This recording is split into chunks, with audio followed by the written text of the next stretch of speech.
Tonight, it's the biggest bank merger in a decade. BB&T and SunTrust announcing a $66 billion merger to create the country's sixth largest bank. Yeah, it's a blockbuster. SunTrust is an Atlanta institution, of course, but after being combined with BB&T, the new bank's headquarters will go, relocating to North Carolina.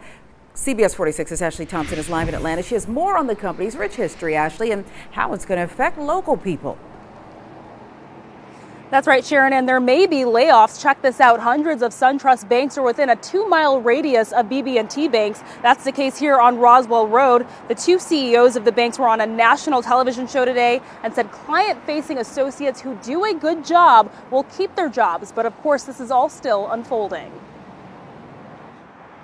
And they tore down the original building. The Atlanta History Center owns 3 of the original columns from the historic Equitable building downtown. Trust Company of Georgia, which would later be called SunTrust, operated in the building, which was built in 1892. Ernest Woodruff and Joel Hurt, some of the great early boosters of Atlanta, were among its founders. And so it has a rich history here and a very important part of Atlanta's corporate scene. SunTrust celebrated 125 years in Atlanta in 2016. Now the bank is merging with BB&T. The combined banks will move headquarters to Charlotte, North Carolina.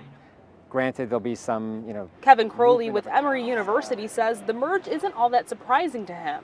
Their top line revenues are under some pressure, and at the same time their costs have been rising or pressuring up. So what does it mean for Atlanta? Everything I have is in SunTrust. Credit cards, the debit, the checks. Crowley says it's highly likely some branches will close and jobs will be lost, but he doesn't predict a large departure of employees. Some of the business that SunTrust does is so-called investment banking or wholesale banking, and BB&T does not do that business. From what I understand, those jobs are going to remain in Atlanta. That's why. And Atlanta History Center CEO Sheffield Hale doesn't see the merge as the end of SunTrust Bank, the bank that once kept Coca-Cola's secret formula in a vault downtown. We had the time capsule that came out of the building that they sold to Georgia State. And so that is here now. It's buried in this garden. And they plan to open that time capsule in the next 50 years. Now, just what the names of these combined banks will be is yet to be determined.